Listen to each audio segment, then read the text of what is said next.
2 ಖರ್ಜೂರ ಕಟ್ ಮಾಡಿ ಇಟ್ಕೊಂಡಿದ್ದೀನಿ.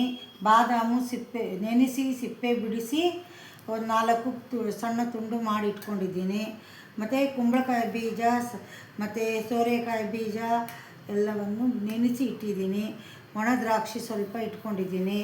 ಮತ್ತು ಇದು ಶರ್ಬತ್ ಬೀಜ, ಸಬ್ಜಾ ಬೀಜ ಅಂತಾರೆ ಅದು. ಮತ್ತು ಇದಕ್ಕೆ ಇದು ಎಂಥದ್ದು ಬಾದಾಮ್ ಗೋಂದ್ ಅಂತಾರಲ್ಲ ಅದು.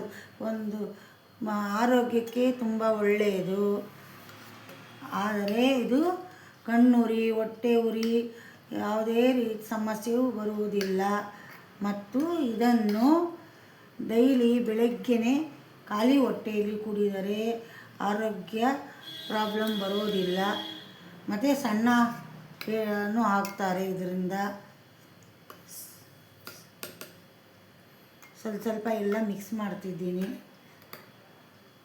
ದಿನ ಇದು ಬೆಳಗಿನ ಜಾಮ ಖಾಲಿ ಹೊಟ್ಟೆಯಲ್ಲಿ ಕುಡಿದರೆ ತುಂಬ ಒಳ್ಳೆಯದು. ಇದನ್ನು ಎಲ್ಲವನ್ನು ಸ್ವಲ್ಪ ಸೇರಿಸ್ತಾ ಇದ್ದೀನಿ. ಮತ್ತು ಕೆಲವರು ಸಕ್ಕರೆ ಯೂಸ್ ಮಾಡ್ಕೋತಾರೆ, ಕೆಲವರು ಸಕ್ಕರೆ ಇಲ್ಲದೆ ನಾನು ಹನಿ ಯೂಸ್ ಮಾಡ್ತಿದ್ದೇನೆ.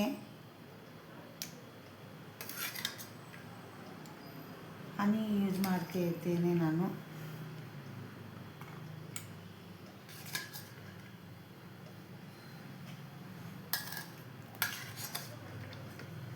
ಇದನ್ನೆಲ್ಲವನ್ನು ಸ್ವಲ್ಪ ಸೇರಿಸಿ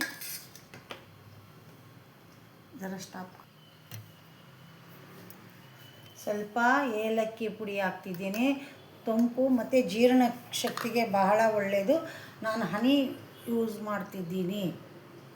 ಕೆಲವರು ಸಕ್ಕರೆ ಇದೆಲ್ಲ ಆಗುತ್ತಲ್ಲ ಹಾಕ್ಕೊಳ್ಳೋರು ಹಾಕ್ಕೋಬಹುದು. ನಾನು ಹನಿ ಸ್ವಲ್ಪ ಯೂಸ್ ಮಾಡಿ ಇದು ಮಾಡ್ತೀವಿ. ವೇಟ್ ಲೆಸ್ ಆಗೋದಕ್ಕೆ ಹನಿ ಯೂಸ್ ಮಾಡಿದ್ರೆ ಭಾಳ ಬೇಕಿದ್ರೆ ಇದಕ್ಕೆ ನಿಂಬೆ ರಸನೂ ಮಿಕ್ಸ್ ಮಾಡ್ಕೋಬೋದು. ಹಾಕ್ಬಿಟ್ಟು ನೋಡಿ, ಬೆಳಗ್ಗೆನೇ ಖಾಲಿ ಹೊಟ್ಟೆಯಲ್ಲಿ ಸ್ವಲ್ಪ ನಿಂಬೆ ರಸನೂ ಬಿಟ್ಟು ಮಿಕ್ಸ್ ಮಾಡಿ ಕುಡಿದ್ರೆ ಭಾಳ ಒಳ್ಳೆಯದು ಆರೋಗ್ಯಕ್ಕೆ. ಎಷ್ಟು ಚೆನ್ನಾಗಿ ಬಂದಿದೆ.